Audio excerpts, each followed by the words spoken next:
Hi friends, welcome back to my kitchens magic. আজকে নিয়ে এসেছি চিনি দিয়ে বানানো নারকেল নাড়ু আর তক্তির রেসিপি। চিনি দিয়ে নারকেল নাড়ু আর তক্তি বানাতে গেলে অনেক সময় দেখা যায় যে নাড়ু আর তক্তিগুলো একটু লালচে বা বাদামি হয়ে যাচ্ছে। সেই জন্য আজকের ভিডিওতে একদম দুধ সাদা নারকেল নাড়ু আর তক্তি বানানোর জন্য থাকবে কয়েকটা টিপস। যদি ভিডিওটা পুরো দেখার পর ভালো লেগে থাকে তাহলে প্লিজ চ্যানেলটা সাবস্ক্রাইব করো, আর চ্যানেল সাবস্ক্রাইব করার সাথে সাথে বেল আইকনটা অবশ্যই প্রেস করো। বেল আইকন প্রেস করা থাকলে নেক্সট ভিডিও আপলোড দিলেই তোমার কাছে নোটিফিকেশন চলে যাবে আর তুমি কোনো রেসিপি মিস করবে না। এবার তাহলে চলো আর দেরি না করে ঝটপট দেখে নিই ভিডিওটা। এখানে নাড়ু আর তক্তি বানানোর জন্য আমি প্রথমেই নারকেল কুড়িয়ে মিক্সিতে একটুখানি বেটে নিয়েছি। বাটা মানে পেস্ট করা না, একটু মিহি করে নিয়েছি। নারকেল কোড়াটা যত মিহি হবে নাড়ু বা তক্তিটা দেখতেও তত সুন্দর হবে। আর একদম সাদা নাড়ু আর তক্তি বানানোর জন্য এটা খেয়াল রাখতে হবে যেন কোড়ানোর সময় কোনোভাবেই নারকেলের খোলার বাদামি অংশটা এই নারকেল কোড়ার মধ্যে না চলে আসে। এবার প্রথমেই এই নারকেল কোড়াটাকে একটা শুকনো কড়াইতে দিয়ে একটুখানি ড্রাই রোস্ট করে নেব। আমি এখানে কড়াইটা একদম লো ফ্লেমে বসিয়ে দিয়েছি। এবার এর মধ্যে নারকেল কোড়াটা দিয়ে একটু ড্রাই রোস্ট করে নেব। ড্রাই রোস্ট করে নেওয়ার কারণ হলো নারকেলের মধ্যে যে ময়েশ্চার বা তেলটা থাকে সেটা যদি শুকিয়ে যায় তাহলে চিনিতে যখন পাক দেব সেই সময়টা কম লাগবে, মানে কম টাইম পাক দিতে হবে। আর পাক দেওয়ার সময়টা যদি কমে যায় তাহলে চিনিটার মধ্যে যখন পাক দেব ব্রাউন ভাবটা বা বাদামি রঙটা চলে আসার চান্সও কিন্তু অনেক কমে যাবে।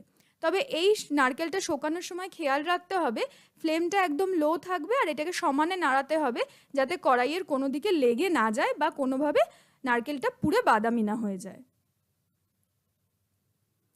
নারকেলটা এখন বেশ অনেকটাই শুকিয়ে এসছে আর বেশ একটু ঝুরঝুরে হয়ে গেছে। এটাকে আর বেশিক্ষণ নাড়াবো না, এবার এটাকে কড়াই থেকে নামিয়ে নেব। এবার এই কড়াইয়ের মধ্যেই দিয়ে দেব চিনি। আমি যতটা নারকেল কোড়া নিয়েছি তার ঠিক অর্ধেক পরিমাণ চিনি এখানে দিলাম। এবার এই চিনির মধ্যে দিয়ে দেব সামান্য একটু দুধ। দুধের বদলে কিন্তু জলও দেওয়া যায়, তবে দুধ দিলে কিন্তু রেজাল্ট বেশি ভালো হয়। এবার লো ফ্লেমে এটাকে ততক্ষণ পর্যন্ত জাল দেব যতক্ষণ না চিনিটা পুরো গলে যাচ্ছে আর একটু ফুটতে শুরু করছে। চিনিটা দেখো পুরো গলে গেছে আর একটু ফুটতেও শুরু করেছে। এখানে একটা কথা বলে রাখি, আমি এই পরে আরও একটু দুধ মিশিয়েছিলাম, মানে 1 বাটি চিনির জন্য আমি 3 টেবিল চামচ মতো দুধ দিয়েছি। পুরো চিনিটাই ভালো করে মিশে গেছে। এবার এর মধ্যে দিয়ে দেব কুড়িয়ে রাখা নারকেল, আর ফ্লেমটা কিন্তু অবশ্যই লোতে রাখতে হবে। আর এর মধ্যে দিয়ে দেব সামান্য একটু এলাচ গুঁড়ো। এবার এটাকে লো ফ্লেমে ততক্ষণ পর্যন্ত পাক দেব যতক্ষণ না নারকেল আর চিনিটা খুব ভালোভাবে মিশে একটু আঠালো হয়ে যাচ্ছে। আর এটাকে সমানে নাড়বো যাতে কোনোভাবে কড়াইতে লেগে না যায়।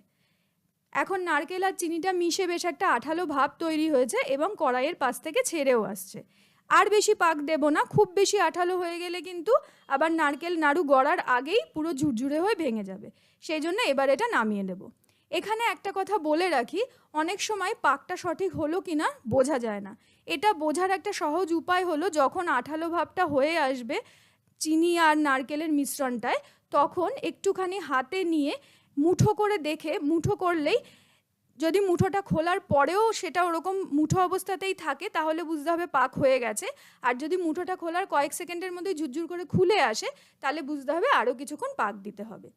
আর এই পুরটা কিন্তু গরম অবস্থাতেই নাড়ু আর তক্তি বানাতে হবে, ঠান্ডা হয়ে গেলে কিন্তু কোনোভাবেই আর নাড়ু গড়া যাবে না। সেই জন্য আমি এটা কড়াইতেই রাখছি যাতে একটু বেশি সময় ধরে এটা গরম থাকে। হাতে একটু লাগে, একটু প্রথমে কষ্ট হয়, তবে এটা খোলা হাওয়ায় বা ফ্যানের নিচে কিন্তু কখনোই রাখা যাবে না। প্রথম নাড়ুটা গড়ার জন্য আমি হাতে একটুখানি ঘি লাগিয়ে নিলাম। এরপরে কিন্তু আর ঘি লাগাতে হবে না, তার কারণ নারকেলের যে তেলটা বেরোবে তাতেই খুব সহজেই নাড়ুটা গড়া যাবে। এবার কিছুটা পুর নিয়ে হালকা হাতে নাড়ুটা শেপ দিয়ে নেব। নাড়ুটা গড়া হয়ে গেছে। দেখো নাড়ুটা শুধু সাদাই হয়নি, একটুখানি বেটে নেওয়ার জন্য একদম মসৃণ হয়েছে। আর আজকে এই পুরটা দিয়ে শুধুমাত্র নাড়ুই বানাবো না, তক্তিও বানাবো। সেই জন্য তক্তি বানানোর জন্য আমি এখানে নিয়ে নিয়েছি এরকম একটা মাটির ছাপা। ছাপাটাতেও প্রথমে ঘি লাগিয়ে নিয়েছি যাতে সহজেই তক্তিটা উঠে আসে। প্রথমবার লাগালেই হবে, পরবর্তীকাল থেকে আর ঘি লাগানোর দরকার নেই, নারকেলের তেলেই হয়ে যাবে। তক্তির মাঝখানে একটুখানি পেস্তা কুচি দিয়ে নিয়েছি, তাতে নারকেলের ছাপা বা তক্তিগুলো দেখতে সুন্দর লাগবে। এবার ছাপাটার মধ্যে কিছুটা পুর দিয়ে এরকমভাবে হাত দিয়ে চেপে চেপে ভালো করে শেপ দিয়ে নেব। আর সাইডগুলো একটু আঙুল দিয়ে চেপে নেব যাতে দেখতে সুন্দর হয়। আর আজকে কিন্তু ডেসক্রিপশন বক্সে কোনো পরিমাণ থাকছে না, যা পরিমাণ আমি নিয়েছি সেটা আমি ভিডিওতেই বলে দিলাম। এটা তৈরি হয়ে গেছে, এবার হালকা হাতে এরকমভাবে চাপ দিলে এটা খুলে বেরিয়ে আসবে। রেডি হয়ে গেল আমাদের নারকেলের ছাপা সন্দেশ বা তক্তি। বাকি পুরটা দিয়েও আমি এইভাবে তক্তি আর নাড়ু বানিয়ে নিয়েছি। আশা করি তোমাদের ভিডিওটা ভালো লেগেছে, আমাকে কিন্তু কমেন্ট বক্সে অবশ্যই জানিও। আর ভিডিওটা যদি ভালো লেগে থাকে তাহলে কিন্তু লাইক শেয়ার অবশ্যই করো। আজ আসি, ভালো থেকো সকলে, টাটা।